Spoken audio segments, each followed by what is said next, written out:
काय झालं साहेब? दादा आम्हाला जगण्याचा अधिकार नाही आहे का रे?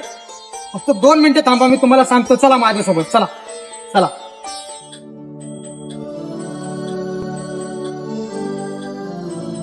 ताई, या महापुरुषांनी या भारताच्या संविधानामध्ये स्त्री असो पुरुष असो त्यांच्या खांद्याला खांदा लावून जगण्याचा अधिकार आपल्या भारताचं संविधान देते. म्हणजेच डॉक्टर बाबासाहेब आंबेडकरांनी तुमच्यासाठी पण केलंय, आमच्यासाठी पण केलंय. जय भीम. जय भीम.